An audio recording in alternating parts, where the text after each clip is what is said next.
everybody, welcome to another episode of the Comic Source. I'm your host, Jace. Have a Minor Threats episode for you today. We have a new crossover coming, Archie, in the Minor Threats universe. I have the writer, Timmy Heague, joining me to tell us all about it. Timmy, thanks for taking the time. Yeah, absolutely, man. Archie versus Minor Threats #1 from Dark Horse Comics. It's written by myself, Patton Oswalt, Jordan Bloom, and drawn by the incredible, super talented Scott Koblish of Deadpool fame, as well as many other awesome Marvel, DC, and Image comics. And yeah, it's available Wednesday, August 6th.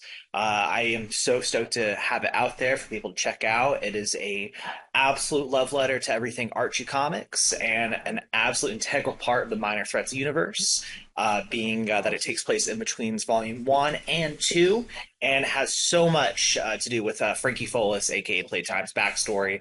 It's action, it's comedy, it's just a really fun time, if I say so myself.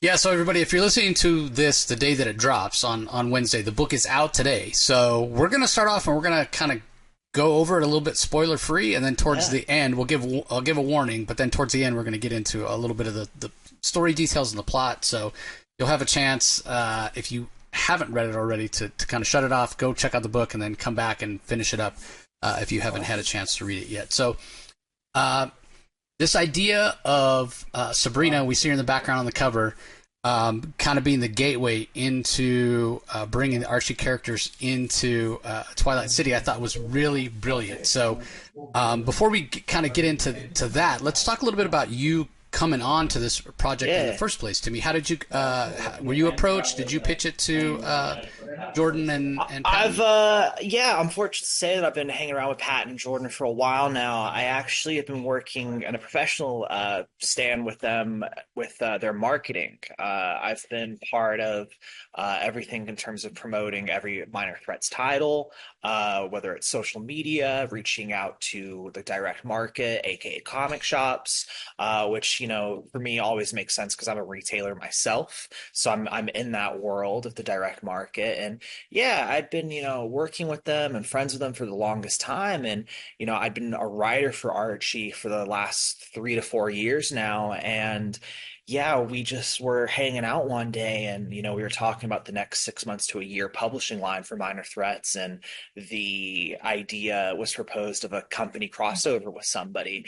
And, we just started workshopping that, who and what, and, just how crazy we want to get. And the first thing that really came to mind that we were all passionate about immediately was Archie, just because Archie just has so many great crossovers that, two properties colliding together that shouldn't work, but when done right, it works very, very well. And it just sounded like a great time. And Patton and Jordan just pointed at me and go, well, we already have our writer for it. And I couldn't say no. It was, I was smiling to say the least.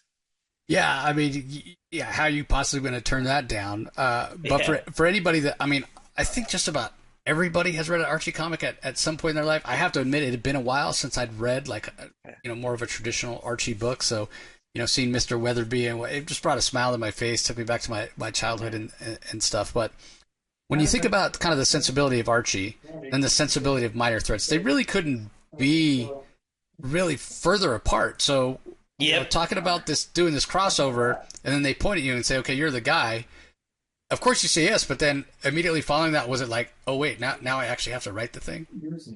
Yeah, I mean, there's always that, that meme that always comes to mind where it's like, writers when, they have to start thinking about writing and it's just like Peter Parker sweating. It was a little bit of that immediately, but nah, I mean, I'm very, I co-wrote it with Pat and Jordan, I had them plotting it with me, doing outlines, and, we've been doing script passes with each other. And, I've been very thankful that, I went into this, and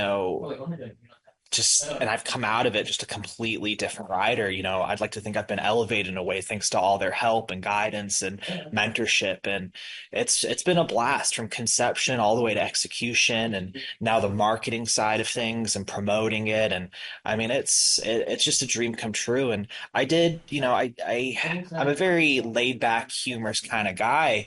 But when it comes to stuff like this, I take it super seriously. And so with Minor Threats, I had read everything as a fan and as someone who markets the stuff. I'd read all that religiously. And then with Archie, since before I started writing for them, I was a big fan of their modern stuff and their classic crossovers. I mean, my first Archie comic, I mean, this was kind of destiny for me, this project, but my first Archie comic was Punisher meets Archie, Archie meets Punisher. The most just classic, ridiculous crossover, the Archie crossover that started it all. And once I started writing for Archie, I did a deep dive into the original stuff. Like we're talking like 1940s books, like and up, like just the straight true classics of Archie through the years. And with this project, with all that being said, I then looked into comic book crossovers in itself. Like, yes, I've read a huge handful of them, but I wanted it fresh in my head, so I reread a bunch. I read ones that I never either ventured to in all my comicdom, and yeah, it was a blast. I mean, I looked at crossovers that I thought were some of the best. I looked at some of the ones that I thought were deep cuts, like that fell through the cracks, and I just I had a blast just going through all these comics and just pulling inspiration and just seeing what I wanted to attribute to our crossover, but also the things about it that were original and fresh for our miniseries.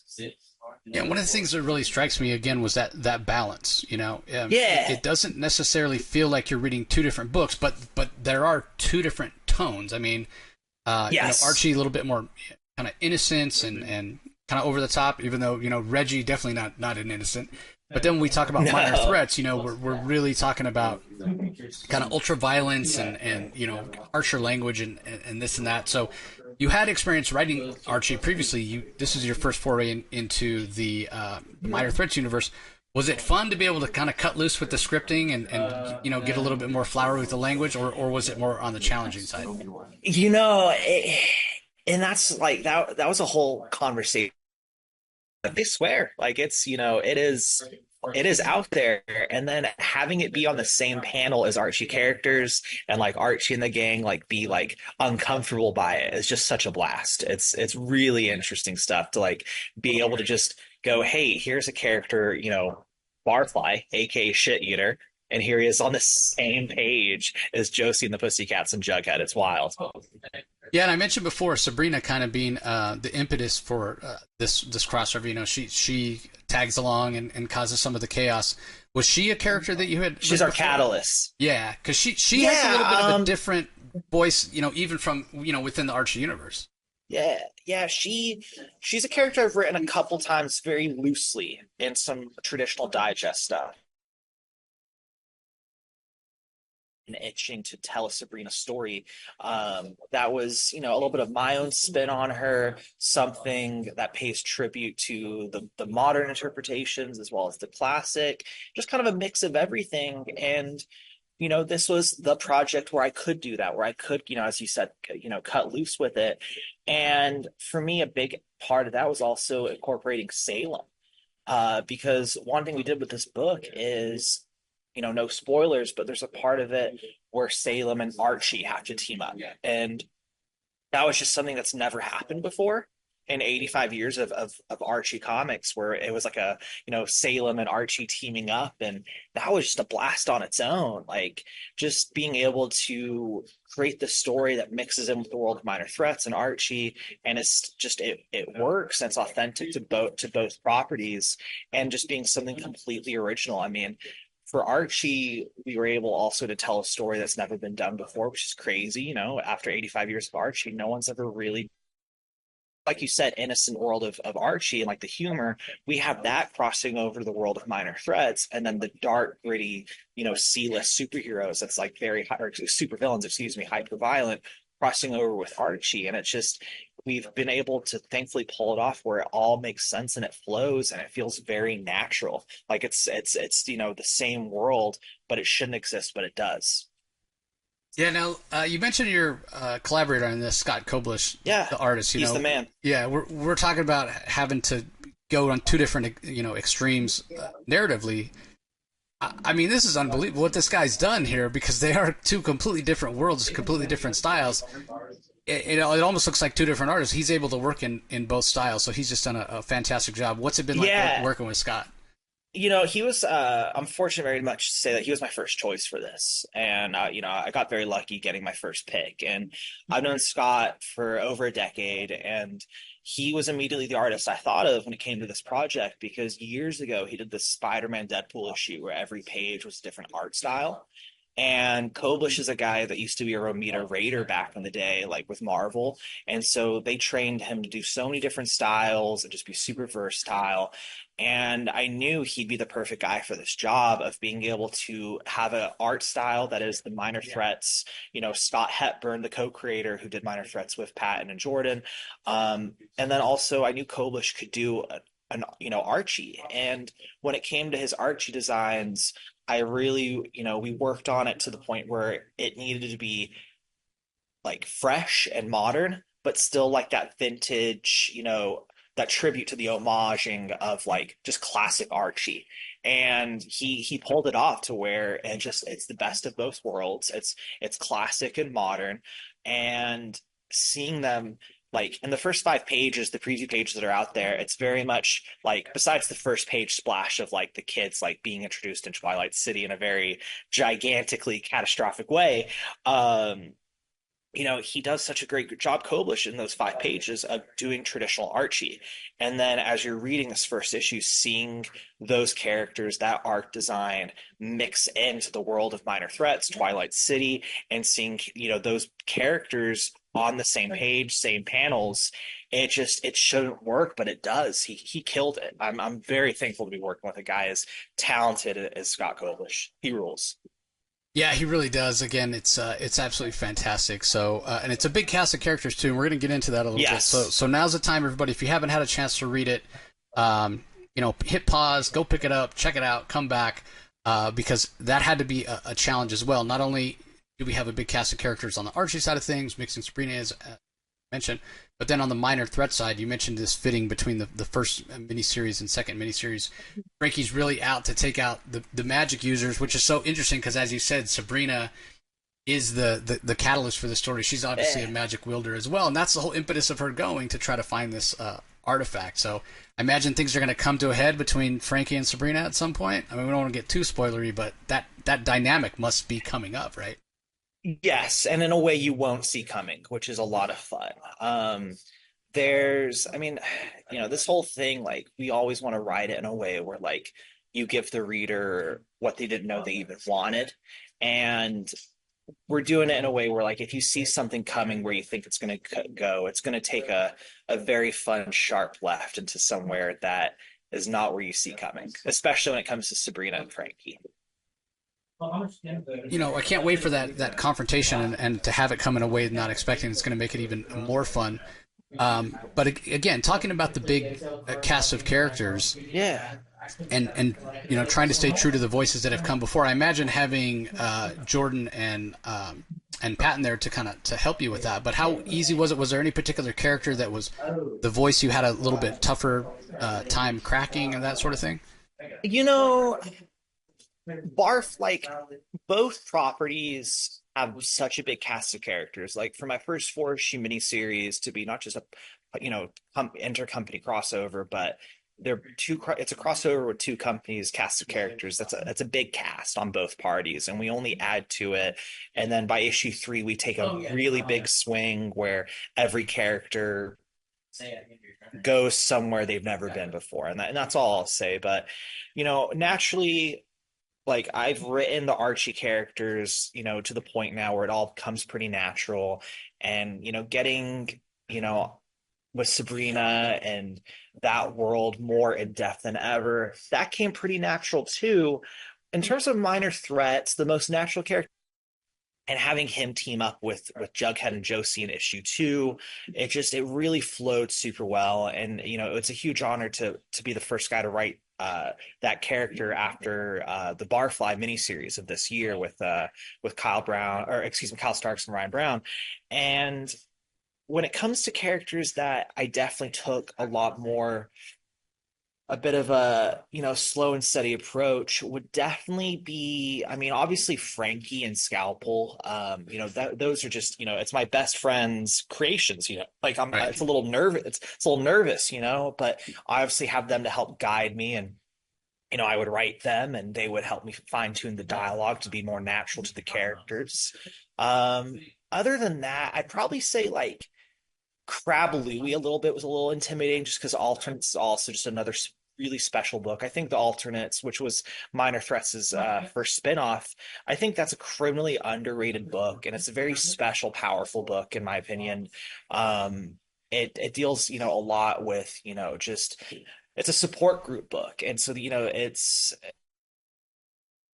issues and problems and dynamics they're dealing with, and to write those characters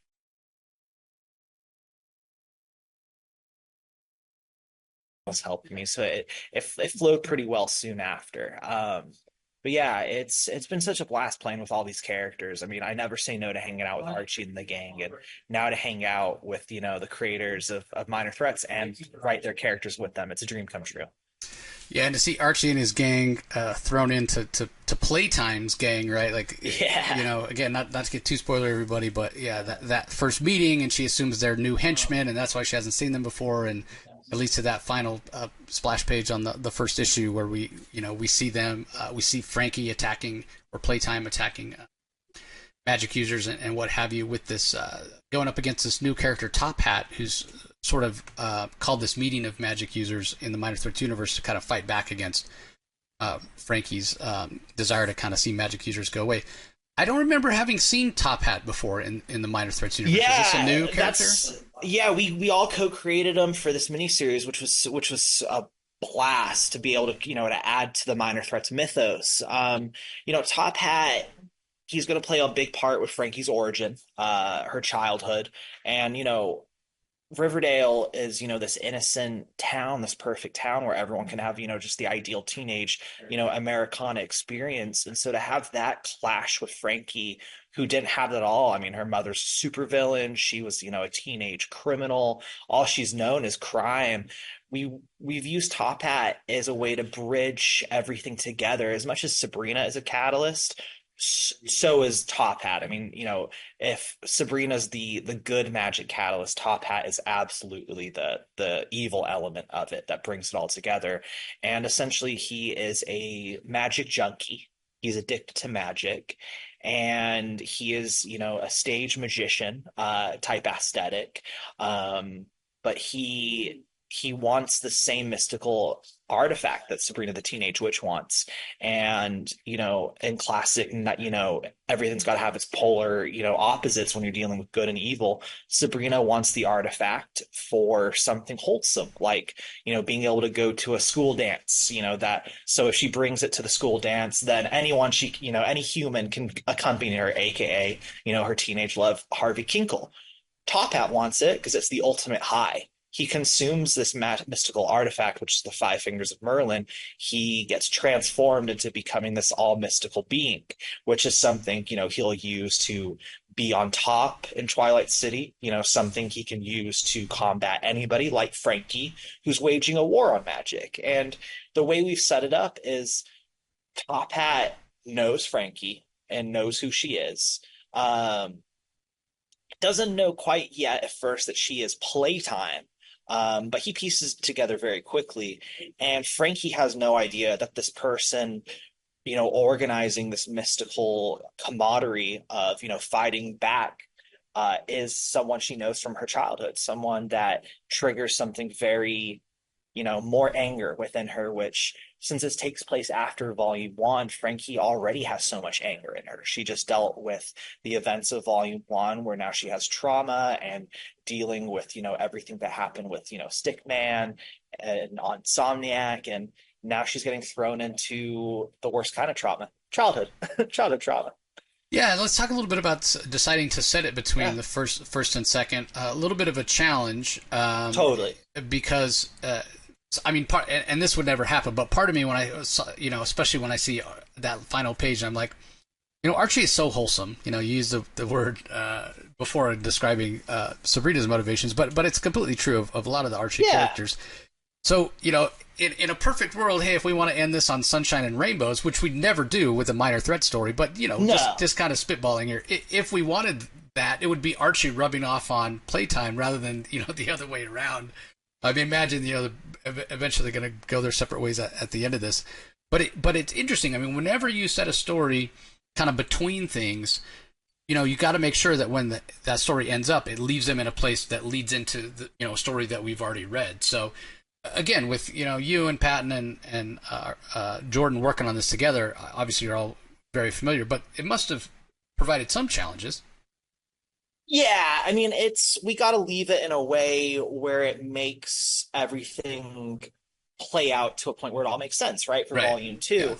But in volume two, she's still going on about how much she hates magic. So, the remnants of what we put her through in this, let's say volume 1.5, it all plays out. But we're also going to be doing things in this series that have later ramifications to Frankie's character overall. Like everything will play a part in like volume three and so forth onward, and that's me not confirming with you that there will be a volume four, but I'm not confirming, Right. there's Yeah. going to be a volume four. Spoiler alert, Minor Threats is here to stay. But yeah, we wanted to have that stuff, take it above volume two as well, so we can use elements of the storyline to further just what her motivations are going forward, even past it. And, like the best crossovers have lasting effects. We didn't want this just be a crossover where it's like, okay, that was fun, and now we're never going to reference it again. Like, we want it to have lasting effects because some of our favorite crossovers do that. And I just, it's rare that they did that. Comic book crossovers do that in the continuity of each character storylines or one or the other. But like, hell, I mean, even the Authority, came from the ashes of Stormwatch, and Stormwatch, the classic Storm series, they disband because the Stormwatch aliens, like Xenomorph crossover, like wiped out characters, and they use that as like, okay, well, let's make a new series, The Authority. Like it had lasting effects on the continuity, and I think that just makes like these type of crossovers more special when it's like it matters. There's actual stakes. And I'm a big continuity guy. When continuity like is done right, I think it is one of comics' best aspects, in my opinion. Yeah, I agree, and we already know that Volume 3, has been announced and is coming out soon. Yeah. So yeah, if there's any, It's San Diego, yeah. yeah, if there's any callbacks in Volume 3 to events that happen here, again, it makes these stories matter, that much more, which is fantastic. So again, like I'm gonna I'll put a picture of that final page, everybody. Not, because this is coming out on the day that it's released, it won't be too big of a spoiler. But just look at Archie in that henchman costume. He's got the kind of the Rubik's Cube looking symbol that Playtime has, and I don't know how anybody looks at that amazing piece of art from Scott Kobish and doesn't want to. I can't wait to have that interaction when Frankie realizes, oh, these weren't my henchmen. Wait, who are these kids? Where are they from? I just can't wait. I'm a guy who's on the front lines of, New Comic Day Wednesday, right? Like I'm a Wednesday warrior, and I'm writing this for my Wednesday warriors. And like, we all love a good last page, right? And so every issue's got that. It's got a great cliffhanger. Age of one, like we are really putting Archie through it. When it came time to write that interaction, it's getting back to what we said before about the two different tones. Now you literally have somebody that's got the wholesome speech, somebody that's got the flowery speech, interacting. What was it like sitting down to write that scene the first time, script it? Was that tough? Or was it fun? Was it a bit of both? Oh, it was super fun. Like, I don't know, I would never call any of it tough per se. Like, don't get me wrong, it can be hard work because you care so much about it. But like, there was never a moment where like I have Jordan Patton helping me along the way, and Archie editorial has been fantastic too. Like everything they can do to make it authentic as possible, they chime in, and it's really something I'm very thankful for. But there's the moment in issue two coming up where Frankie meets Top Hat face to face. And I definitely say of issue 2, that is maybe the part of the issue that I put the most time and effort into, because it's one of the most important aspects of the issue for sure. Right, yeah. And it's just a moment you don't want to mess up. You want to make it hit. And I'd like to think we did that. Knock on this plastic table I'm standing in front of. Fantastic.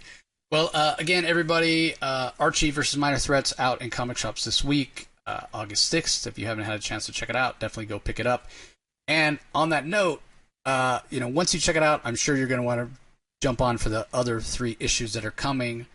Let your retailer know. I mean, Timmy's 100% experienced with this. The lifeblood of comic shops is pre-order. Let them know what you want. There's so many books out there. It's so tough to know how much to order and what to order and that kind of thing. So once you check it out, you're in for the rest of the series. Let your comic shop know, hey, I'm going to be wanting the next 3 issues of this. The more they hear that, the more they're likely to even order copies for the shelf so other people can come in and discover it and that kind of thing. So true. Yeah, so, I'm telling you guys all the time, I preach it all the time, pre-order. Yeah. And I'll put links to the social media for Minor Threats in the show notes as well. And as far as you personally, Timmy, if there's a place online where you're active, people can kind of reach out, give you their thoughts on the first issue. Yeah, I'm there. I'm everywhere. Just Comic Book Timmy. I'm on too many socials with that. And it's out. Let your comic shop know you want to drink milkshakes and do crime, and put Archie versus Minor Threats on your pull list. And it goes great with a milkshake. I gotta say, it really goes great with a milkshake. Yeah, and again, not only the last page, but I don't know how you look at this cover and don't want to. The Joe Quinones cover rules. Yeah, and that tagline that you just said. I told you when we met in San Diego, drink milkshakes, do crime. Yeah, I mean, enough said right there. What more do you need? Yeah. Archie as a criminal. It's fantastic. So we want to thank everybody for joining us, whether you're checking us out on YouTube or the audio only. We really appreciate it. Don't forget, pre-order. Link in the show notes for Timmy's social media as well as Minor Threats. So that's going to do it for this episode, everybody. Appreciate you joining as always, and we'll talk to you next time. Thanks, man. Thanks, guys.